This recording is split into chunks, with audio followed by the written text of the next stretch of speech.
طلاق شدہ کہانی کا دوسرا بھاگ۔ اسی بیچ مجھے احساس ہوا کہ میرے اندر کوئی ننھا وجود پنپ رہا ہے۔ مجھے خوشی ہوئی، پر عارف کو نہیں۔ انہوں نے ایک فیصلہ لے لیا تھا، وہ تھا مجھے طلاق دینے کا۔ انہوں نے میری کوکھ میں پنپ رہے وجود کو تہس نہس کروانا چاہا، مجھے رضامند کرنے میں پوری طاقت جھونک دی، پر میں نہیں مانی اور جیتی رہی اسی وجود کے سہارے۔ آخر کار اس وجود نے دنیا میں آنکھیں کھولیں اور میرا سوناپن کم ہو گیا۔ میں اس وجود سے ہنسنے بولنے لگی اور اپنے غم کو بھولنے کی کوشش کرنے لگی۔ دھیرے دھیرے میری بیٹی میری سہیلی بن گئی۔ ابھی میری بیٹی 2 سال کی ہی ہوئی تھی کہ یہ حادثہ ہو گیا۔ میں اپنے مائکے میں آئی ہوئی تھی۔ میرے بڑے بھائی کے لڑکے کا عقیقہ یعنی منڈن تھا۔ عارف بھی آئے ہوئے تھے۔ رات کو کھانا کھانے کے بعد عارف کی عادت ہے پان کھانے کی۔ اس رات وہ میرے محلے کی ایک پان کی دکان پر پان کھانے پہنچے تو میری زندگی میں مانو قیامت سی آ گئی۔ وہیں پان کی دکان پر عارف نے میرے بارے میں سنا کیا، رنجیشن انہیں سنایا گیا۔ میرے بارے میں باتیں سن کر وہ چکرا گئے۔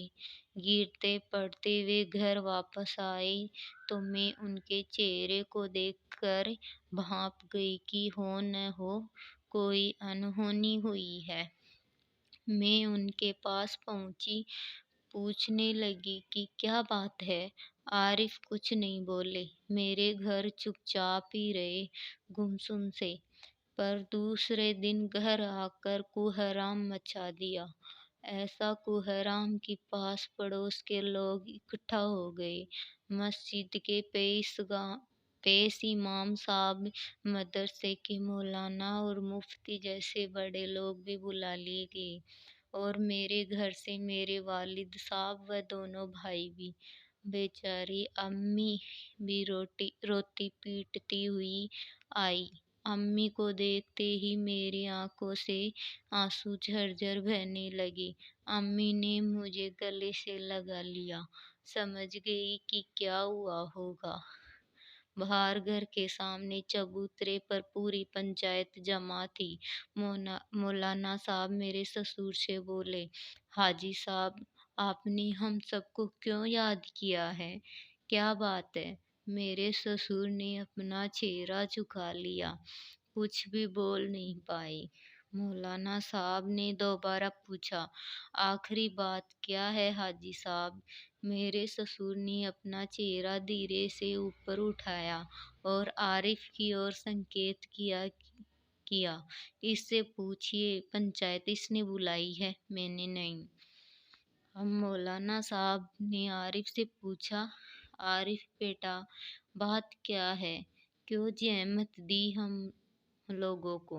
عارف بڑے ادب سے کھڑے ہوئے اور بولے، مولانا صاحب میرے ساتھ دھوکا ہوا ہے، مجھ سے جھوٹ بولا گیا ہے۔ مسجد کے پیش امام صاحب بولے، بیٹا کس نے تمہیں دھوکا دیا ہے؟ کس نے تم سے جھوٹ بولا ہے؟ عارف تیز میں بولے، میری بیوی نے مجھ سے جھوٹ بولا ہے اور دھوکا دیا ہے، میری سسرال والوں نے بھی۔ مفتی صاحب بولے، عارف بیٹا تمہاری بیوی نے تم سے کیا جھوٹ بولا ہے؟ سسرال والوں نے تمہیں کیسے دھوکا دیا ہے؟ حضرت یہ بات آپ مجھ سے نہیں، میری بیوی سے پوچھئے۔ پوری محفل میں سناٹا پسر گیا۔ میرے ابو امی اور بھائیوں کے نہیں، میرے سسر کا بھی چہرہ شرم سے جھک گیا۔ میری امی تڑپ اٹھی، پردے کے پیچھے کھڑی، میں بھی سسک پڑی۔ مفتی صاحب بولے، بتاؤ بیٹی کیا بات ہے؟ मैं जोर जोर से रोने लगी। मेरी आंखों से आंसुओं का सैलाब उमड़ पड़ा। होठ थरथराने लगे, जिस्म कांप उठा। मुझसे बोला नहीं गया। बोलती भी तो क्या। आरिफ ही खड़े हुए और तेज में बोले, हजरत, ये क्या बोलेगी, बोलने के लायक ही नहीं है। ये है, सिर्फ यही नहीं, इसके घर वाले भी। मेरी अम्मी का रोना और बढ़ गया। मेरे अब्बू भी फबक पड़े। भाइयों को गुस्सा आया। उनकी मुट्ठियां बिछ गई। पर अब्बू ने उन्हें चुप रहने का संकेत किया। और मैं सोच रही थी कि यह धरती फट जाए और मैं उसमें समा जाऊं, पर ऐसा होना नामुमकिन था। मेरी अम्मी का रोना और बढ़ गया। मेरे अब्बू भी भबक पड़े। भाइयों को गुस्सा आया। उनकी मुट्ठियां बिछ गई। पर अब्बू ने उन्हें चुप रहने का संकेत किया। और मैं सोच रही थी कि यह धरती फट जाए और मैं उसमें समा जाऊं, पर ऐसा होना नामुमकिन था। पेश इमाम साहब बोले, बात क्या है, मुझे भी तो पता चले। मेरी बीवी के सीने पर दाग है, उजले उजले, चर्बी जैसी दिखाई पड़ती है। नजर पड़ते ही मुझे घिन आती है। पंचायत में दोबारा सन्नाटा छा गया। आरिफ बोलते रहे, यह बात मुझसे छिपाई गई है, हम लोगों को नहीं बताई गई। इतना कहकर आरिफ थोड़ी सी देर शांत रहे। फिर बोले, और जब मुझे इसकी जानकारी हुई तो मुझे मेरी बीवी ने बताया कि ये दाग चाय के हैं। जबकि जबकि क्या, एक साथ कई मुंह खुले।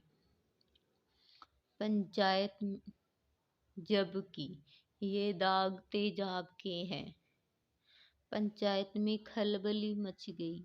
आरिफ ने आगे बताया, कल मैं खैराबाद अपनी ससुराल में था। वही एक पान की दुकान पर मैंने दो लड़कों को आपस में बातें करते सुना। मैं नहीं जानता कि वे लोग कौन थे। उनमें से एक ने दूसरे से पूछा था कि यार, उस लड़की का क्या हुआ। दूसरा बोला था दूसरा बोला था कि कौन सी लड़की। पहला लड़का बोला कि वही हाजी अशरफ साहब की लड़की, जिस पर एसिड अटैक हुआ था। दूसरा लड़का बोला कि अरे, उसकी तो शादी हो गई, 2 ढाई साल हो गए, अच्छा शोहर पाया है उसने। इतना सुनना था कि मेरे होश उड़ गए। आगे उन लोगों ने क्या बातें की मैं नहीं जानता, लेकिन हजरत, मैं यह जानता हूँ कि मैं कई का नहीं रहा। पहले तो किसी तरह एक साथ बसर हो रही थी, मगर अब हम साथ नहीं रह सकते।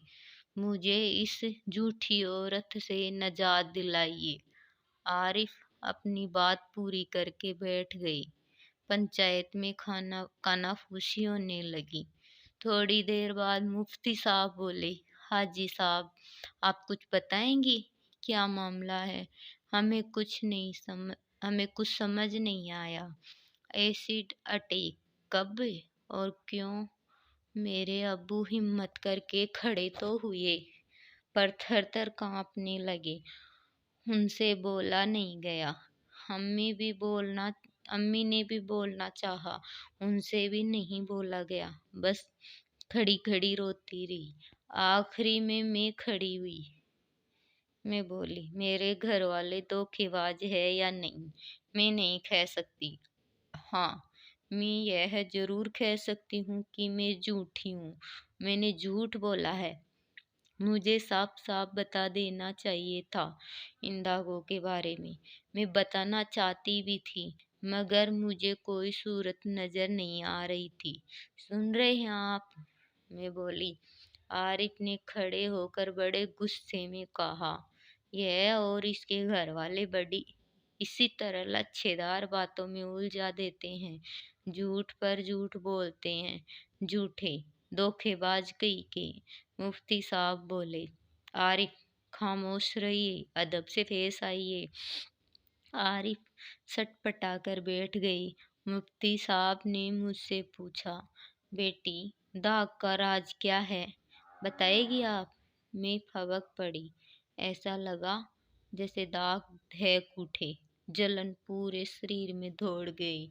धन्यवाद दोस्तों। इस कहानी का अगला भाग देखने के लिए मेरे चैनल को सब्सक्राइब करें और कमेंट करके बताइए कि